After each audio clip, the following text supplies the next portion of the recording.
Добар ден, почитувани наставници. Јас сум Александар, дел од тимот на SmartUp и ми е особена чест што сум дел од техничкиот тим за поддршка на воспоставувањето на e-училница. Во моментов во државата, како што знаете, постои една вонредна состојба и сите сме овде спремни да помогнеме со цел образованието за најмладите да продолжи да тече непрекинато.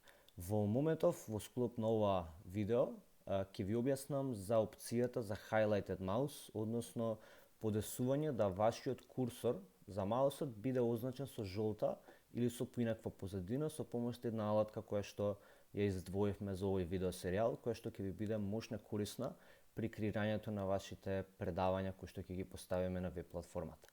Зошто да ја употребувате оваа алатка? Бидејќи за време на предавањата во дадени моменти ќе имате потреба да потенцирате одредени делови од географска мапа, одредени делови од хемиско соединение и така натаму. И најчесто самиот курсор, бидејќи е бел, не овозможува лесно преку компјутер да се подвлече, покаже или нешто да се зумира. За таа цел ќе ја користиме алатката која што накратко ви ја означивме во техничките препораки, односно алатката pointerfocus.com. За да ја отворите, ќе треба да напишете на Google Pointer Focus. Потоа ќе отворите веб страницата и со клик на копчето Download во десниот агол ќе ја преземете.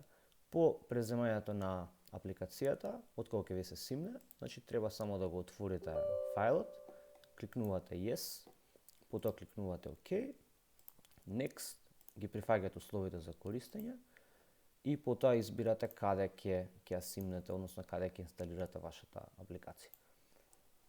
Next, и тука оставате само Create a Desktop Icon.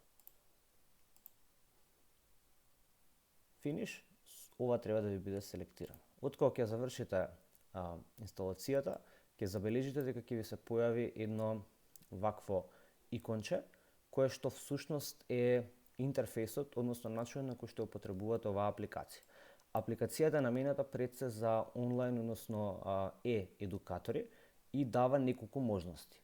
Првата можност е Pointer Focus Spotlight. Таа можност, еве накратко ќе ви ја презентирам, дава можност да она што го гледате на екранот, да може само тоа да го прикажувате. Ова е мощно корисно доколку покажувате на, да речеме, голема мапа и сакате само одреден дел да го визуализирате кој што е важен за ученикот. Кога ќе завршите со покажувањето, може да кликнете Escape или пак повторно да го кликнете Pointer Focus Spotlight. Понатаму, вториот дел е опцијата за Pointer Focus Pen, која што може да ви ја покажам дури и во склоп на самата PowerPoint презентација. Значи сега ќе ја пуштиме на Full Slideshow. Ова е презентацијата која што ќе ја користите како основна за вашите предавања. Препорачуваме да алатката, доколку имате пуштено, да ја ставите во горниот лев ќош со цел да не одвлекува премногу внимание, или пак доколку не ја користите интензивно, да ја минимизирате. Минимизирањето може да го направите, значи нова копче излегувате од апликацијата, односно ја гасите, а нова копче ја минимизирате во долниот дел каде што е интернетот, часовникот и така натаму. Во однос на пен алатката, кога ќе кликнете таа алатка, истата ви дава можност да цртате, подвлекувате, да може да на некој начин едноставно ги цртате формите кои што се потребни или да ги маркирате работите кои што се од важност. Откако ќе завршите со маркирањето, едноставно може да кликнете на копчето Escape и веднаш сето тоа ќе го снема. Дополнително добра можност е копчето, односно делот на Pointer Focus Magnifier, односно лупа, која што ви дава можност одредени делови врз кои ќе поминете со помош на маусот да може да ги зумирате. Ова е мощно корисно при прикажување на хемиски формули, математички равенки и слично.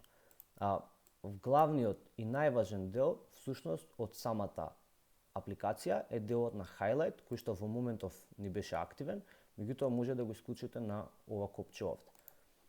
Значи, со истиот може мощно видливо за учениците да прикажувате каде се наоѓа вашиот курсор и маус, додека предавате и го држите вашето предавање.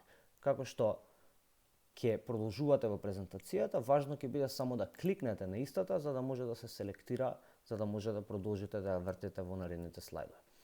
Кога ќе завршите, може да кликнете на Exit или повторно ќе напоменам да го минимизирате. Доколку не сакате да има highlight, може да го исклучите овде, едноставно да минимизирате апликацијата и со тоа истата ќе биде завршена. Се надевам дека ова кратко видео ви беше од помош и дека ќе успеете да ја симнете и да инсталирате оваа апликација.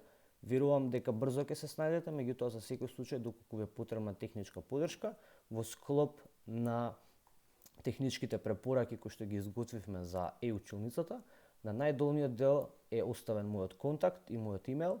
Ве молам слободно сконтактирайте ме и ќе се обидеме да ви помогнеме за да се реши проблемот. Со почит, Александар.